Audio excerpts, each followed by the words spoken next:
Hi there, thanks for joining us. We're together. I'm Karen Leigh. For about a year now, we've been sharing Together for Colorado stories with you. They showcase the amazing people in our state who work together to make our communities better places for all of us. This show is dedicated to highlighting all the good around us, and there's a lot of it. So sit back and enjoy these next 30 minutes. Thanksgiving is a wonderful time to be with family, and for 200 people in Fort Collins, they celebrated the holiday a little early. Karen Leigh shows us why this Friendsgiving was so important.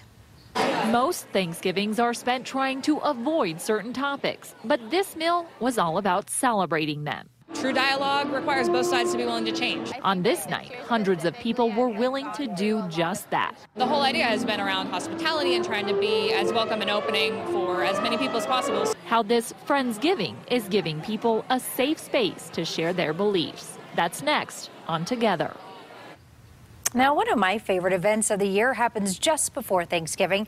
It's Denver Adoption Day. This year, more than 50 children were officially welcomed into their forever families. Our Joel Hillen was there. I was due to show up at work, so I had to call in and say something came up. That something was little Sierra. She is a crazy, excitable, joyous, fun, crazy baby. Carrie Meyer has been fostering her for 2 years, but on this day, Carrie went from foster mom to just mom. That the final decree of adoption for Sierra is hereby granted. Congratulations. Why this day meant so much to more than just Carrie and Sierra. That's coming up on Together. Well, gyms do more than help a person lose weight. They also build communities and help change lives. Alan Janae found that to be true when he visited the Phoenix Gym.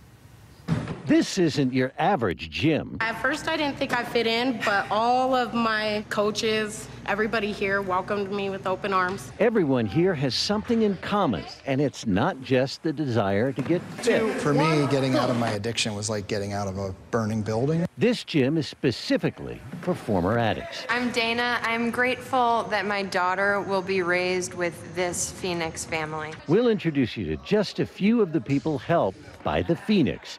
That's later on Together. Well, two mothers in Stapleton are focusing on fitness instead of food this Thanksgiving. Their children suffer from a rare syndrome that causes them to always be hungry. So they started a 5K run to raise money to fight that disorder. Kathy Walsh and photojournalist Steve Youngerman show how their Thanksgiving tradition is harvesting hope. Julie Fogy and Rachel Fisher don't often dress alike, but these moms share a mission. Not a walk, but a fun run through Stapleton's Central Park. It's a quest for their kids. This gives us an active way to actually do something. Something for Rachel's son, Jude, and Julie's daughter, Eliza. Both born with Prader-Willi syndrome, a rare genetic disorder.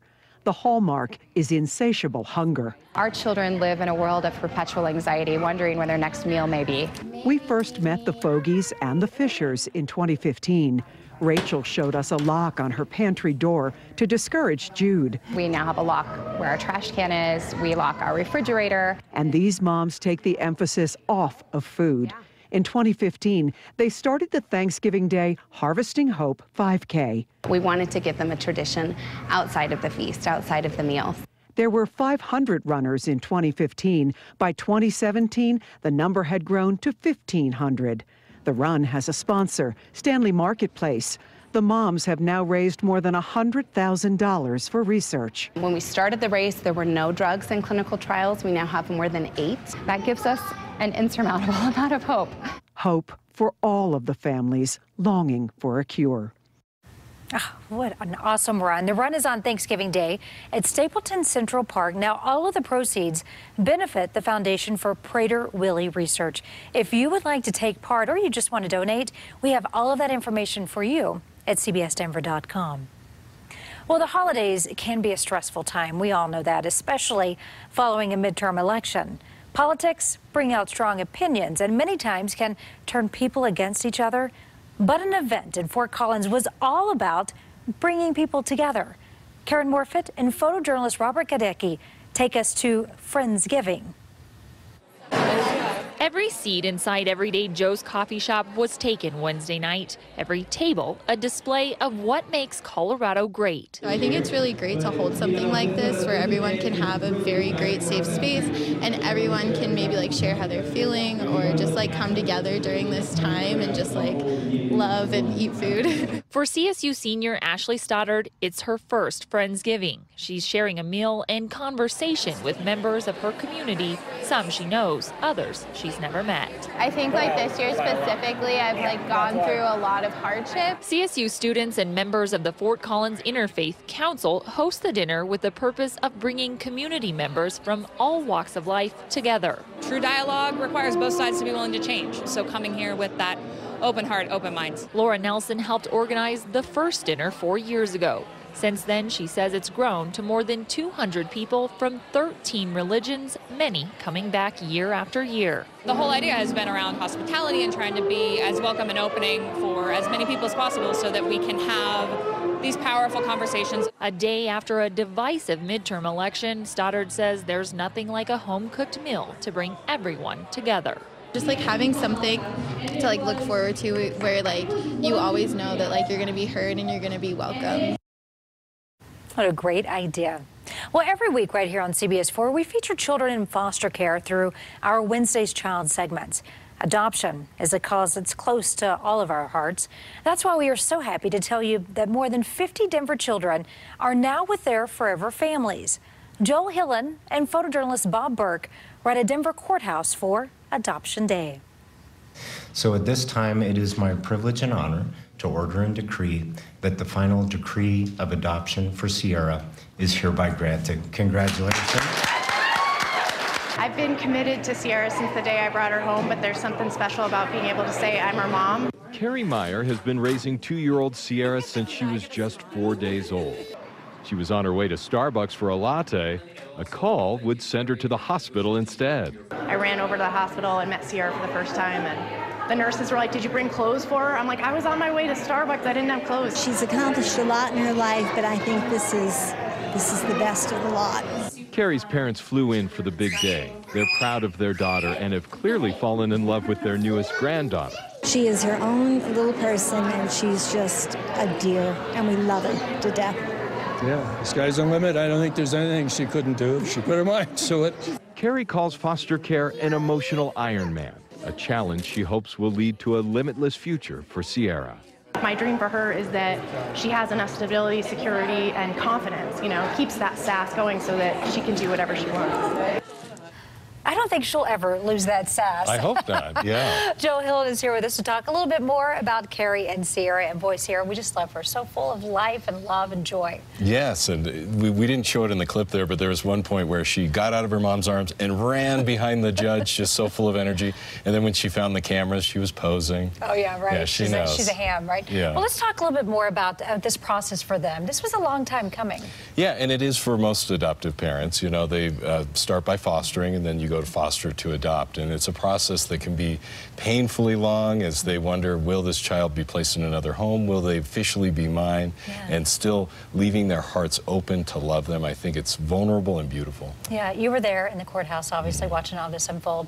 What did it feel like getting to watch all of this happen? It's such an honor. This is the second year that I've been able to do it. And we go into courtrooms, as you know, for a variety of reasons.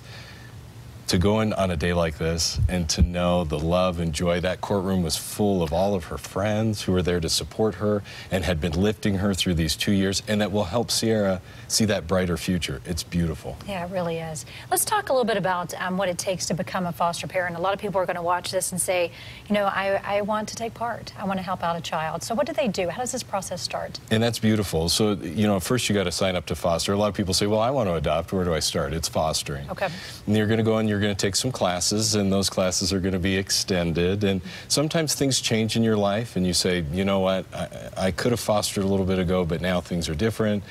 Some people they really dig in and love it, but it is a process you go through. And then they're going to place a child in your home, or children, which is sometimes the case. And then there's the process of adopting them that comes after that. Yeah, so a slow process. It is. But well worth it. And we have the link at CBSDenver.com for those who are interested. Yeah, John, thank you so much for sharing their story. It's beautiful. My honor. We'll look forward to it next year, right? Absolutely. Well, volunteers at Foothills Animal Shelter are working hard to find hundreds of animals a permanent home. And sometimes the hardest pets to place are the critters like snakes and hedgehogs. We're going to explain how 2 local businesses are coming together to make them more adoptable. Together with Karen Leigh, sponsored by Canvas Credit Union. We're Canvas, and we've got you covered, Colorado. Go live.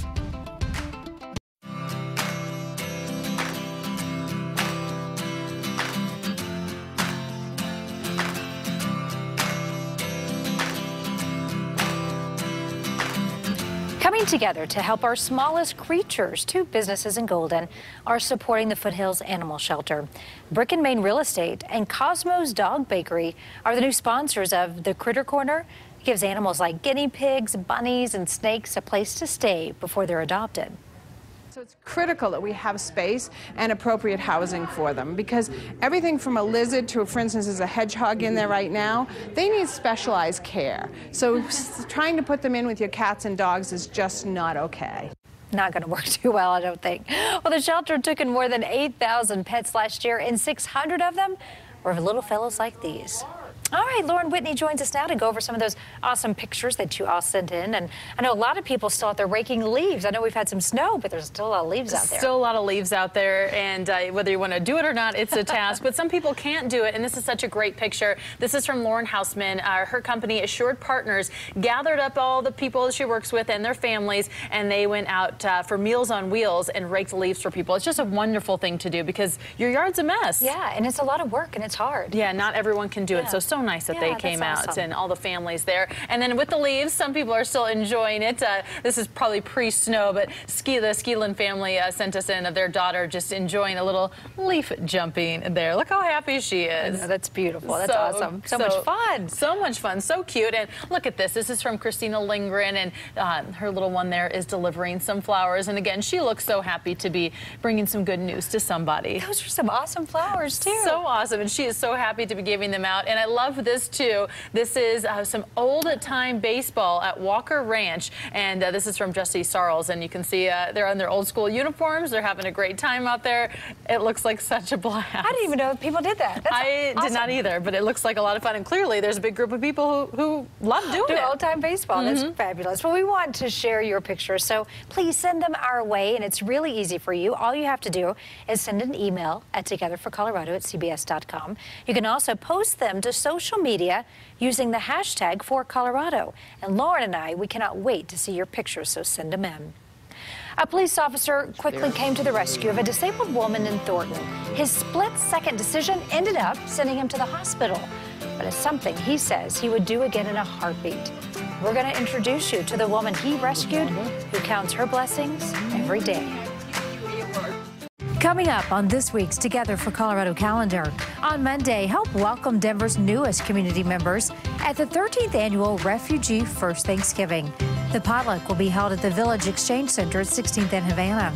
On Thanksgiving Day, it is the Harvesting Hope 5K at Central Park and Stapleton. All proceeds go toward finding a cure for Prader-Willi syndrome, a rare genetic condition. Then Saturday, check out the Rocky Mountain Train Show in Loveland. You can find out more information on these events by visiting the Together for Colorado page at cbsdenver.com.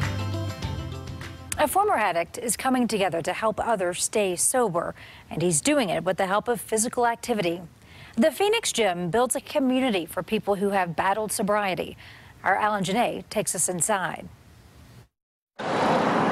Here at the Phoenix, a sober gym building muscle is secondary to rebuilding lives. You can put your hands on the box. At first I didn't think I fit in, but all of my coaches, everybody here welcomed me with open arms. It's exactly what Scott Strode, a former addict himself, hoped for when he founded the Phoenix. Strode discovered fitness was key to achieving, then maintaining his sobriety. Getting in the ring for the first time kind of started to transform my self-esteem and self-confidence. The activities was a positive coping mechanism, but really the magic was in that community. 2, 1, boom.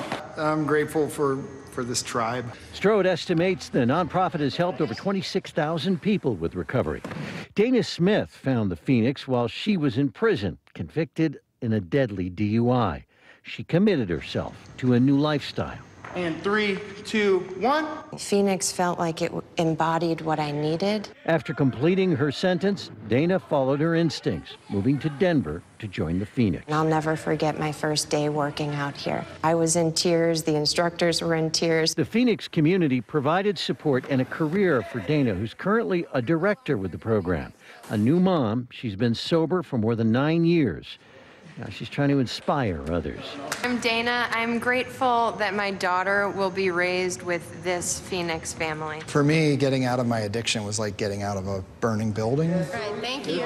And I just don't feel like I can walk away if I know people are still in there.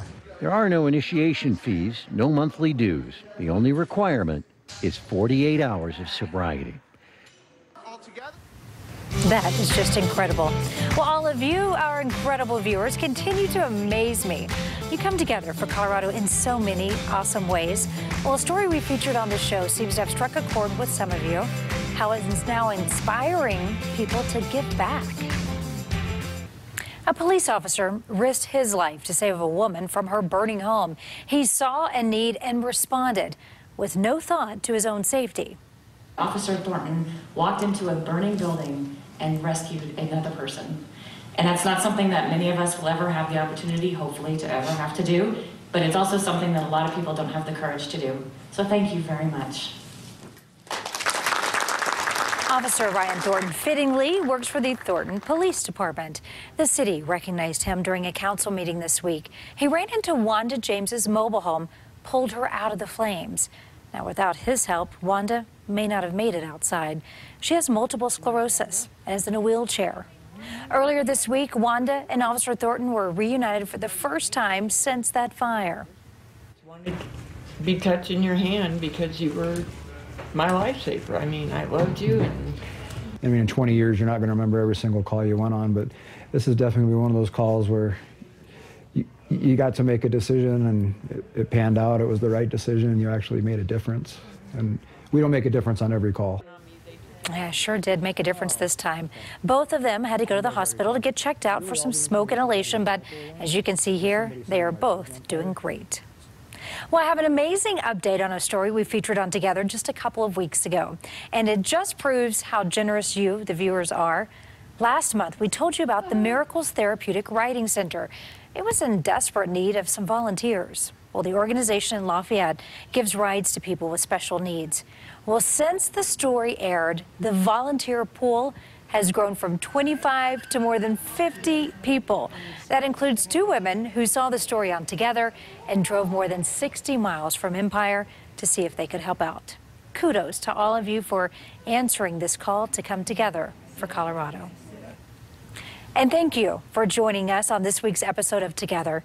Next week, we're going to take a look back and show you our favorite Together for Colorado stories of the year. Until then, I want to take you to the mountains for one of the best Colorado traditions. Photojournalist John Mason was a keystone for opening day. Enjoy.